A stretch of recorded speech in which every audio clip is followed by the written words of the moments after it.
Assalamualaikum warahmatullahi wabarakatuh. Selamat pagi dan salam sejahtera untuk kita semua. Apa kabar anak-anak ibu?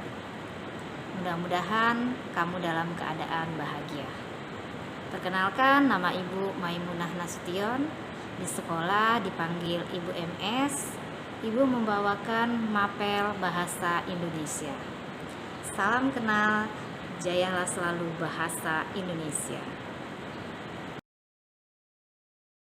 Sebelum kita memulai pembelajaran kita pada hari ini, marilah kita berdoa menurut agama dan kepercayaan kita masing-masing. Semoga pembelajaran kita kali ini mendapatkan berkah dari Allah Subhanahu wa Ta'ala. Amin ya Rabbal 'Alamin. Apakah kamu tahu kita akan mempelajari apa hari ini? Ya, hari ini kita akan belajar tentang teks laporan hasil observasi. Sebelum kita melakukan pembelajaran kita, marilah kita berdoa menurut agama dan kepercayaan kita masing-masing. Semoga pembelajaran kita ini mendapatkan berkah dari Allah Subhanahu wa Ta'ala. Amin ya Rabbal 'Alamin. Pada pertemuan kita kali ini, kita akan mempelajari tentang mengidentifikasi dan menginterpretasi teks laporan hasil observasi, baik secara lisan maupun tulisan.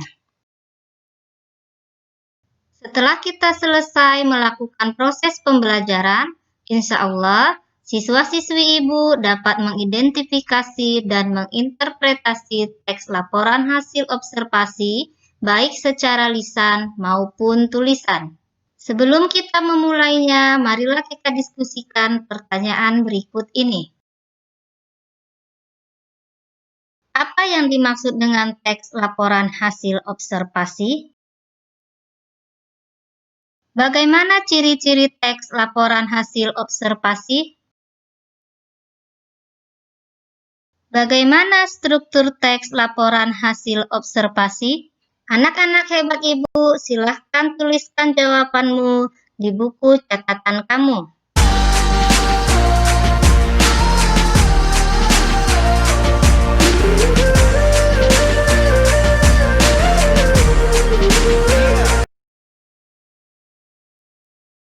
Mari kita diskusikan.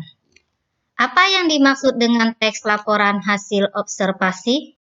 Teks laporan hasil observasi adalah teks yang berisi penjabaran umum mengenai sesuatu yang didasarkan pada hasil pengamatan atau hasil observasi.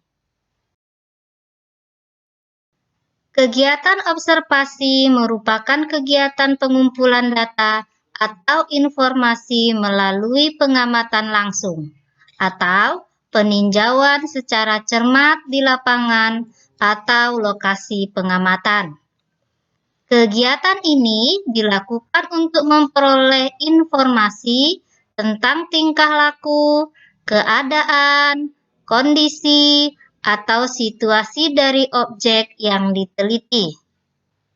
Anak-anak ibu yang hebat, perlu diingat, informasi yang terdapat dalam teks laporan hasil observasi merupakan fakta yang ditemui pada objek yang diamati. Fakta adalah peristiwa yang benar-benar terjadi. Fakta menunjukkan kebenaran informasi.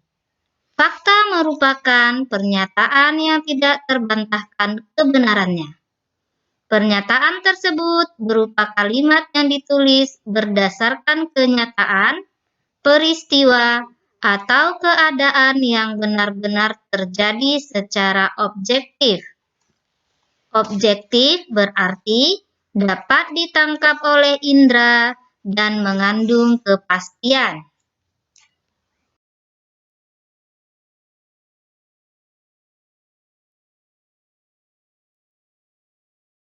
Selanjutnya, bagaimana ciri-ciri teks laporan hasil observasi? Mari kita perhatikan dengan seksama. Pertama, bersifat objektif, global, dan universal. 2. Objek yang akan dibicarakan atau dibahas adalah objek tunggal. 3. Ditulis secara lengkap dan sempurna. 4. Ditulis berdasarkan fakta sesuai dengan pengamatan yang telah dilakukan. 5. Informasi teks merupakan hasil penelitian terkini yang sudah terbukti kebenarannya. 6. Tidak mengandung prasangka, dugaan, atau pemihakan yang menyimpang atau tidak tepat. Dan yang terakhir, saling berkaitan dengan hubungan berjenjang antar kelas dan subkelas yang terdapat di dalamnya. Nah, anak-anak Ibu, sekarang kita akan diskusikan bagaimana struktur teks laporan hasil observasi. Struktur teks laporan hasil observasi. Pertama, definisi umum. Definisi umum merupakan pembukaan yang berisi pengertian atau pernyataan umum mengenai sesuatu yang dibahas di dalam teks. Pernyataan umum biasanya disajikan dalam kalimat definisi. Nah, agar kamu dapat lebih memahami kalimat definisi, silahkan kamu buka buku pelajaran Bahasa Indonesia kelas 10 halaman 27.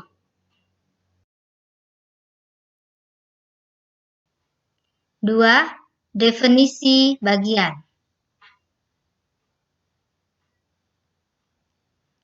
Definisi bagian merupakan bagian yang berisi ide pokok dari setiap paragraf, penjelasan rinci, atau klasifikasi berdasarkan kriteria tertentu.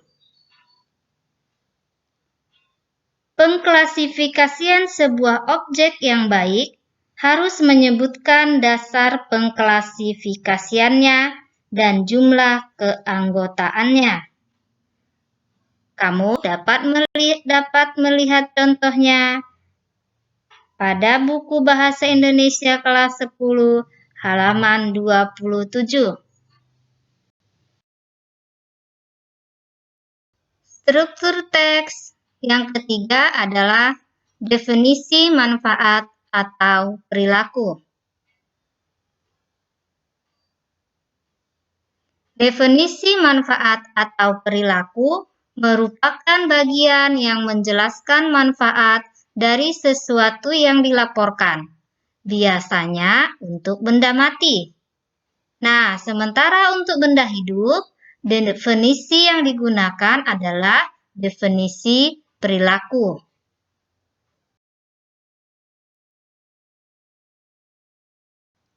Struktur yang terakhir adalah penutup atau simpulan. Penutup atau simpulan merupakan bagian rincian akhir dari teks laporan hasil observasi. Penutup dapat berisi simpulan berupa tanggapan atau interpretasi penulis tentang objek yang dibahas. Nah, anak-anak Ibu, simpulan bersifat opsional, yang artinya boleh ada, boleh tidak. Anak-anak Ibu yang hebat, tetap semangat. Mari kita perhatikan contoh teks laporan hasil observasi berikut. Mari kita analisis struktur teksnya.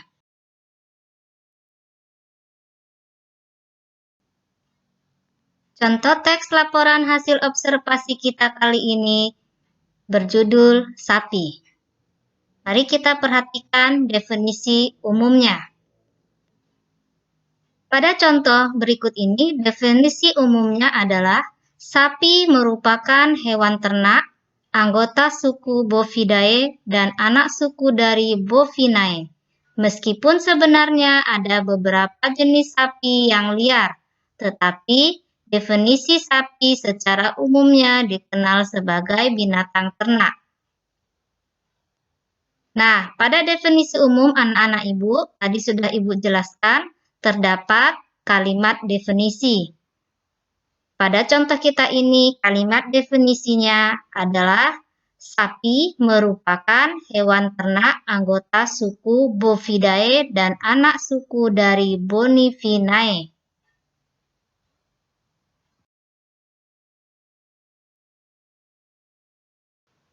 Selanjutnya kita perhatikan struktur yang kedua, yaitu definisi bagian.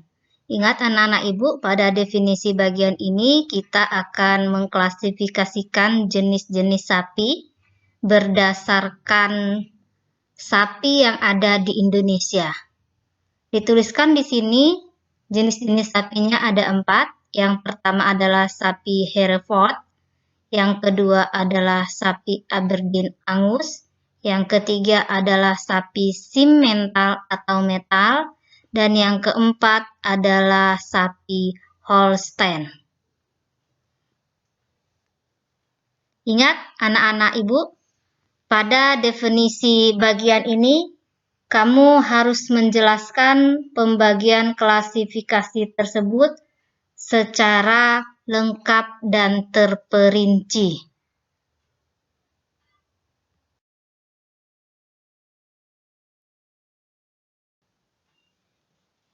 Struktur yang ketiga adalah definisi manfaat atau perilaku. Karena yang kita amati pada contoh berikut ini adalah sapi yang merupakan makhluk hidup, maka yang kita pakai di sini adalah definisi perilaku. Nah, kita lihat pada contoh ini, dijelaskan bagaimana perilaku keempat jenis sapi tersebut. Kita bisa lihat, hampir semua jenis sapi memiliki perilaku yang sama, tetapi ada beberapa jenis sapi yang justru memiliki perilaku yang tidak dimiliki oleh sapi pada umumnya. Sapi Hereford, misalnya, memiliki perilaku yang cukup jinak. Sapi ini memiliki temperamen yang baik dan mampu merumput cukup baik. Sapi ini mampu bertahan di bawah terik matahari karena kulitnya sangat tebal. Sementara sapi Aberdeen Angus memiliki sifat keibuan. Sehingga sapi ini sangat baik untuk mengembangbiakannya akan sangat mudah. Karena tubuhnya yang ramping, sapi ini bergerak dengan sangat lincah. Dan sapi ini tidak suka panas terik matahari. Nah, sapi metal memiliki kebutuhan makan yang di luar kebutuhan makanannya setiap hari. Sapi ini tidak dapat bertahan di daerah panas. Sapi Holstein merupakan sapi yang satu-satunya cepat beradaptasi dengan keadaan lingkungannya. Selain sangat jinak, sapi ini juga tidak tahan terhadap panas terik matahari. Nah, itulah tadi contoh perilaku sapi dalam hasil observasi ini.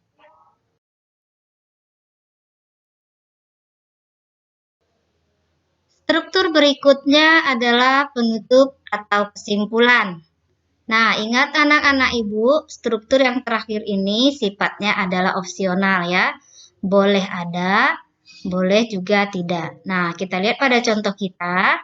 Di sini ada penutupnya ya. Dibuatnya sini sebagai penutup, bukan suatu kesimpulan ya. Ditutupnya teks ini dengan untuk semua jenis sapi, harga jualnya mengikuti berat bobot yang ada. Jika bobot sapinya berat, maka akan semakin mahal harganya di pasar penjualan sapi. Demikianlah penjelasan Ibu pada hari ini tentang materi laporan hasil observasi. Tentang bagaimana teks laporan hasil observasi, ciri-ciri teks laporan hasil observasi, dan struktur teks laporan hasil observasi. Nah, anak-anak ibu yang hebat, sekarang waktunya kita berlatih.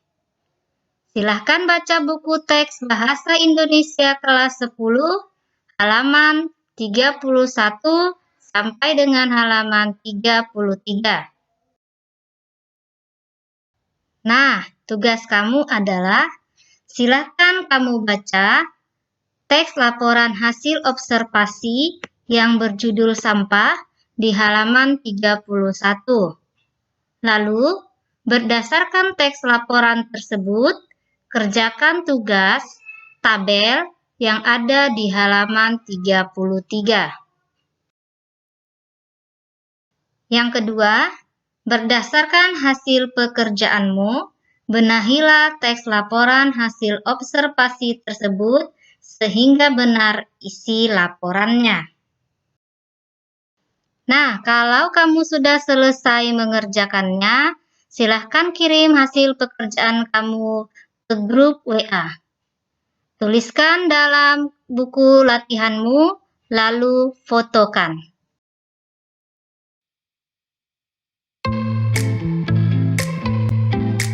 Anak-anak ibu yang hebat, materi ini benar-benar sangat bermanfaat untuk kamu pelajari. Karena setelah kamu dapat membuat teks laporan hasil observasi, kamu bisa menggunakannya untuk memenuhi tugas mata pelajaran bidang studi yang lain.